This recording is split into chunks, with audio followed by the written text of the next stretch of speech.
Hey everyone. So let's get one thing out of the way real quick. Elite Dangerous was released at the end of 2014. I didn't actually start playing until November of 2020, and since then I've logged just over about 500 hours of playtime. From what I can tell, that's actually pretty low compared to the rest of the playing community, which is amazing. So now it's 2024, and I think there's still a ton of reasons to love Elite Dangerous. So allow me to share with you a few of the reasons why I continue to enjoy my commander's journey and why I don't plan on letting up on the throttle anytime soon.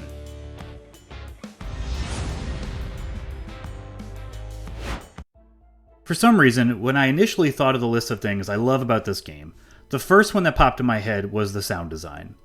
Actually, I just said for some reason, but the reason is pretty obvious. Because the sound design in this game is flat out amazing. The score always seems to add the perfect amount of ambiance without being intrusive, and the sounds of the galaxy and the technology surrounding you are so intuitive and balanced, it really just kind of completes that sense of immersion.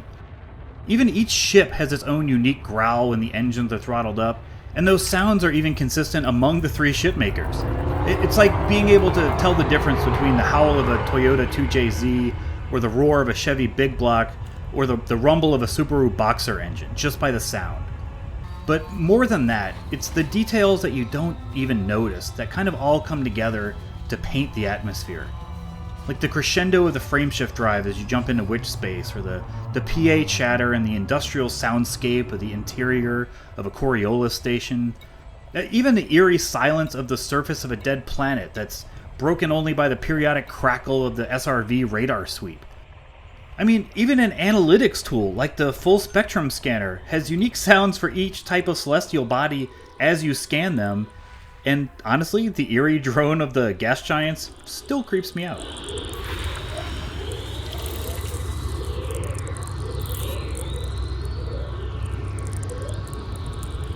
I mean, come on. That's creepy. But the entire soundscape of the game overall is it's so detailed, you can't help but feel completely immersed in this world that the designers have created. Honestly, better than any game I've played before or since. And I've been around since the Atari 2600 days. But yeah, you get it. The sound design is simply a masterpiece. Now, another aspect that I absolutely have to mention is the community. There's forums, Twitch streams, YouTube channels, and at least 5 different subreddits that are devoted to Elite Dangerous alone. The player community is passionate, not just about the game itself, but about helping out other players, especially new ones. And with a game like this that purposefully leaves quite a bit to the user to figure out and discover for themselves, the community support is essential. Honestly, the help I've gotten through Reddit and YouTube are what inspired me to start this channel, to give back to the community that's already given me so much. There's even official player groups like the Fuel Rats and the Hull Seals that are literally devoted to rescuing players in-game like a virtual emergency rescue service. So, out of fuel, breathing your last bit of oxygen, adrift in the black, they've got your back. Honestly, I've never seen anything like that before.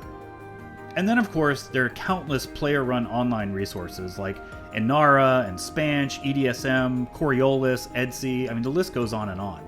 Those sites have become absolutely essential. And on top of those, there's over 200 third-party tools like ED Discovery and ED Engineer, Market Connector, and Elite Observatory, just to name a few, that were created and are maintained solely by the player community. This is a vibrant community that not only loves the game world, but is also dedicated to growing that community by helping anyone and everyone that wants to be a part of it. So, it's no accident that I've mentioned the word immersion several times already. Elite is well known for the deep sense of immersion that it offers its players. The galaxy with its ever-evolving political scene and economy and conflict zones, terrestrial and extraterrestrial, it all combines to immerse the player in a living, breathing universe. A universe whose path is largely influenced by the players themselves. And the vibrant community that I mentioned it only serves to kind of deepen that sense of immersion by, surrounding you with real people who are also part of that universe. And then you add in the fantastic sound and the graphic design of the game itself, and the exquisitely modeled, true to physics, celestial workings. They allow you, in a sense, to explore and learn about, like, the actual real universe through exploring the game universe. And let me say this. I've used the term game several times so far, but I honestly feel like that's a little bit of a misnomer. I mean, sure, the video game aspects are apparent if you're engaging in something like, taking on the Thargoids in battle. But the mechanics of Elite Dangerous, they harken more to like a simulation. The literal one-to-one mapping of the Milky Way galaxy itself, at the same time impresses upon me the vastness of space, while at the same time making it accessible to wander and explore. But the way the galaxy is made accessible is what really sells it. The realistic physics and the mechanics make me consider things like, momentum, gravitational pull, mass, in order to explore and interact with the universe. Not to mention time itself. Like, sure, if I want to cruise on over to the planet that's thousands of light seconds away, yeah, I can do that, but it's going to take real, actual time to get there. And what Elite Dangerous does is offer me theoretically advanced technology to assist me, and it does so in such a balanced, intuitive way that it doesn't break the immersion, but rather quite the opposite. And it does so without putting me on rails. It affords me the freedom to interact with the galaxy in whatever way I feel like today, which, fosters the sense of immersion even more. And it gives you that sense of escapism that we all look for in games like this. If you had a hard day and you want to blast away at some pirates, go for it. Or if you just want to enjoy that meditative process of laser mining, or, that wondrous sense of just going exploring, those are all at your fingertips for whatever suits your desires in the moment. Because you know what? Sometimes we all just need a big galaxy-sized sandbox to play in. And that's Elite Dangerous.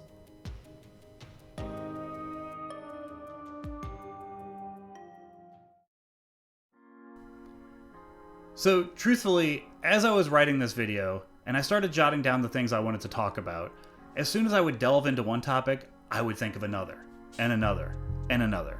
So, this will most likely not be the last time that I touch this topic. And in the 500 hours that I put into this game so far, I feel like I've barely scratched the surface of what this game has to offer. So, this video series, like my journey in Elite Dangerous itself, will continue to be an evolving process, most likely. So, I hope you've enjoyed this, and I hope to see you soon. So, drop me a line in the comments, let me know what you'd like to see, and as always, fly dangerously, Commanders. I'll see you out there.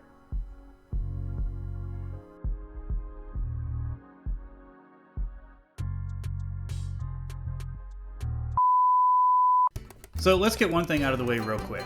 Elite Dangerous was released at the end of 1914, and I didn't start playing... Wait, 1914? Did they even have computers in 1914? Okay, yeah, alright. Elite Dangerous wasn't released in... Yes, it was released, which is why we're making this video. Okay.